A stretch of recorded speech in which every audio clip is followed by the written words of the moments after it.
Good evening traders, it's Simon at Kairos Capital Markets with the weekly review of Aussie dollar and pound yen. Now this week's going to be a special week because we've got so much going on in the marketplace, it's absolute mayhem. So my first point is this, is that the US is shutting its government down at the moment because there's no money. So what that's going to do is, it's going to look extremely weak on the dollar.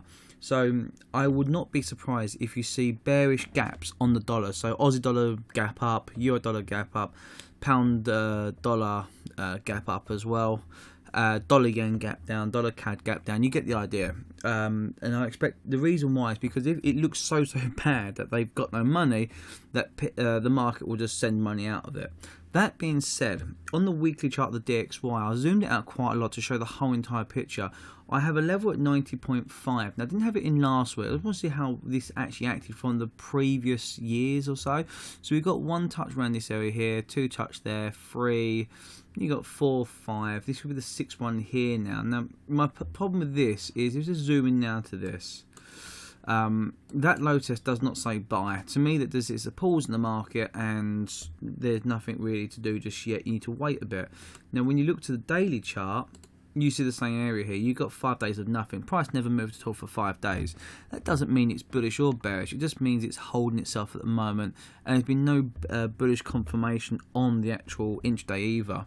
Now, the reason for that, I'm assuming, would be because of the fundamentals of this this weekend, where the US weren't going to actually allow credit to go through again to actually, keep the actual house working. So I'm not surprised this happened this week. It's been a really choppy market this week, and a lot of pairs have actually gained value against the dollar because the dollar's gone nowhere. So let's have a look what we've got here. So on Aussie dollar, for example, the daily I did say last week I'd expect a move up to 80, 0.8, and that's what's actually happened this week perfectly. But again, this doesn't give me the sense to sell here. The reason why, there's no actual bearish sentiment yet on this chart. If you notice, we've had this doji high test, move up, high test. That's not bearish moves there. That's just market moving up, testing the level at the moment. Done no more than that. And if you look at the weekly chart as well, the problem is that bar's bigger than the last one. So if you look at the weekly chart, it's moved up quite high there, and I need to see a bit more than that. So if you see how we had it here, it moved up, then decelerated, then put a bearish candle in there, so it decelerated nicely. That was a good trade there, and you could make a little bit of money there. We did try holding it longer term, actually, funny enough, to get down here somewhere. It didn't play out that way, but this could be, again, we've got to wait and see what happens there. Now, when you pop down to the intraday charts of the Aussie dollar, this is what I mean by bearish sentiment. There is nothing there. It's still running upwards. It's still making higher, higher, higher, low, higher, higher, higher, low. So they're still running bullish at the moment. It hasn't changed its tune. So don't go rushing in yet and saying, hey, it's bearish, high test, let's sell, because this hasn't changed trend at all. You might be lucky to pick the top, but it's more luck than judgment, that would be. So for the Aussie dollar at the moment, I need to see it create some structure, bearish structure, or some clean breaks and retests to head up higher. But for the moment, I just want to see what's happening here. Now, the euro dollar last week, I did say I want in the next 2 weeks it go to 1.25. The reason why, because every time it breaks out of this little zone here, it moves up to the 1.25 area. And again, this week on the euro dollar is the same as the dollar index. It's high test, doesn't really give me anything. And when you look on the the daily chart, you also have this mess of nothing there at all. And what I'd like to show you guys is this. This isn't the first time. Look what happened here.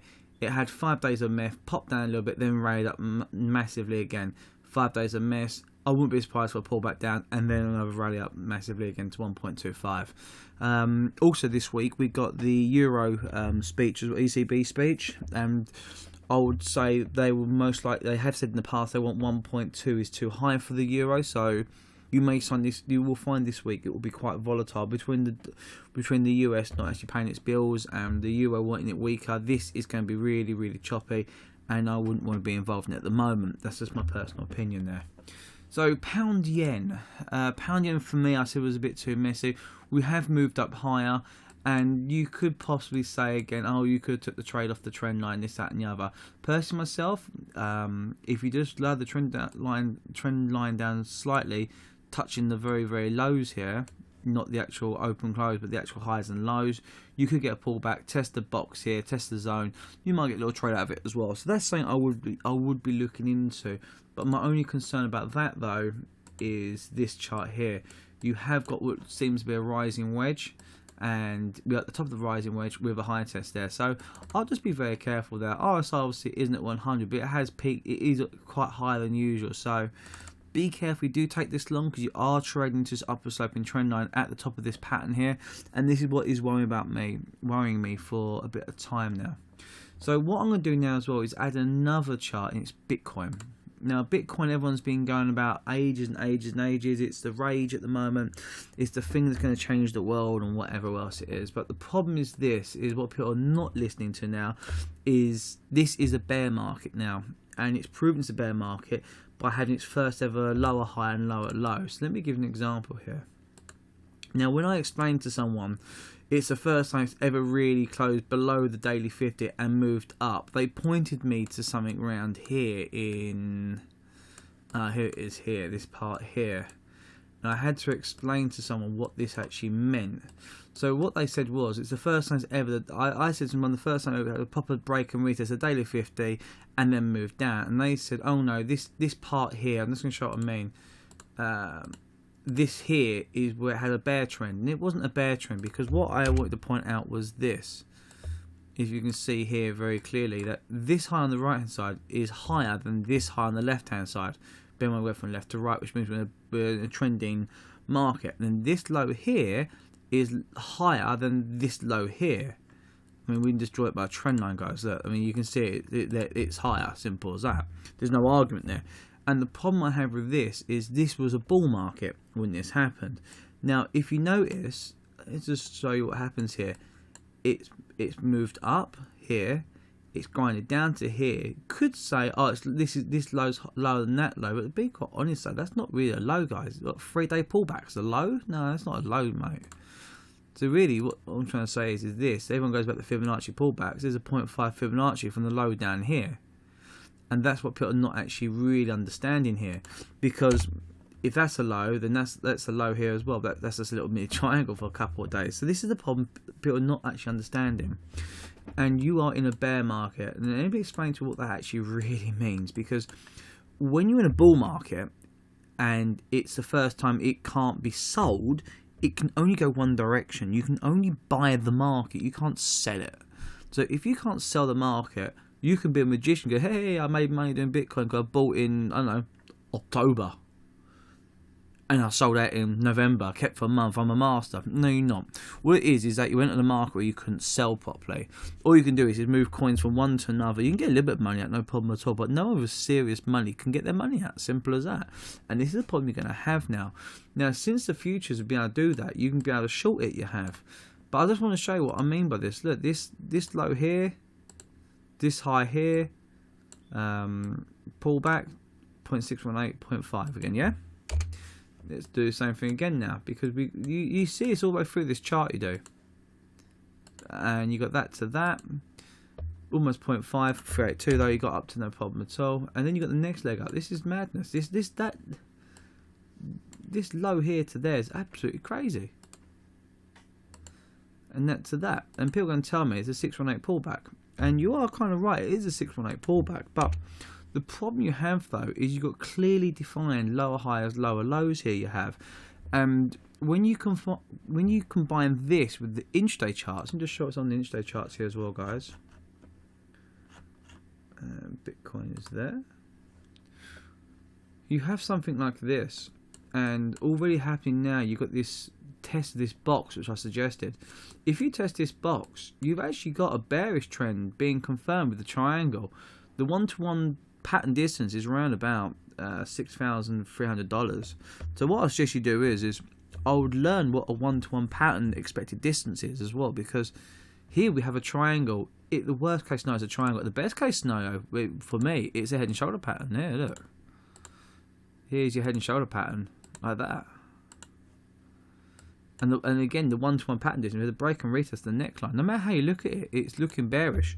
So my view on Bitcoin moment is extremely bearish. For this to break to the upside, it's got to break above 16,500. It has to break above 16,500 for me to turn around and say, no, I was wrong. And then I'll put a line in at about 19 and say, I expect the level around here, 19 to 19.5. That's what I'd expect next. If it breaks above 16.5, it'll go 19.5. As it stands now, it is clearly on the 4-hour chart putting some bearish pressure on there now. And people want to get out. Simple as that. And if you're buying dips, then fine, fair enough. If that's how you want to play it, it's not a problem at all. For me personally, though, this is a dead cat bounce, and $10,000 is just a random figure. In all fairness, it never reacted before in the past, and it does actually produce the technicals to actually go lower. So if it's me personally, I'll be very careful. I've already outlined in my other vehicles, videos, that I think this will produce a little mini double top pattern, and then I think it'll crash down.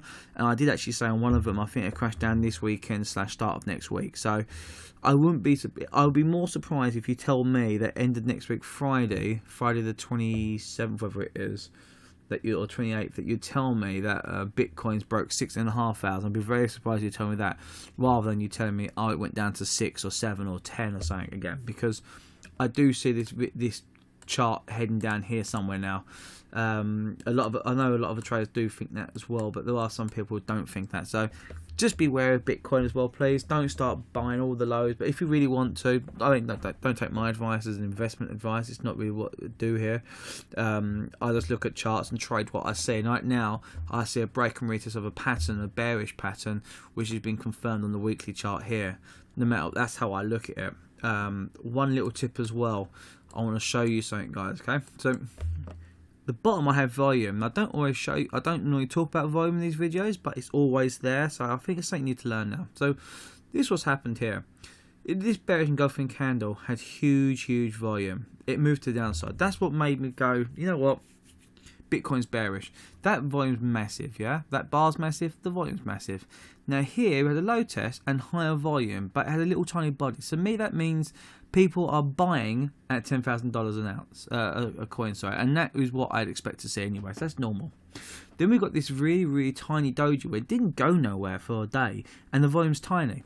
Okay, that's no problem at all, that's expected, because this volume here is smaller than this volume, than that bar as well. So the body of this candle is smaller than the body of this candle, but the volume on this candle is also lower than that one there, so that's fine. Now look at this. Market moves up threefold in the actual body of the candle. The volume drops. Unusual. And then you've got this humongous bullish engulfing candle and even smaller volume. Now let me explain to you what's happening now, okay? So let's say, for instance, you're selling, you could sell anything, CDs, sweets, whatever. Let's say you're selling sweets in a shop you are, and you're telling people that you're buying more, and the price is going up and up and up. Now, if you're not buying more, you can see the volume. The volume's going down. It means you're bidding the price up, even though you've not got nothing in there. You're not selling nothing. So on this day here, you sell 100 sweets at, I don't know, $11,000. On this day, you say, oh no, the price is now $11,500, but you only sell 50 sweets. And then you say this day here, the volume's 12,000. The price is 12,700. But you only sell 30 sweets. And what that means is that there's less and less people wanting to buy at this level now. That's what that means. There's no volume there. It's not interesting. Here, there's volume going down. Look at the volume. Massive volume going down. There's no volume going back up again. It's just market makers playing you. That's all it is. And to be quite honest, I think we could see a test of the daily 50, a little couple of high tests there, and then I think we'll start heading down. Okay guys, I hope you enjoyed this episode, and I'll speak to you soon. Take care.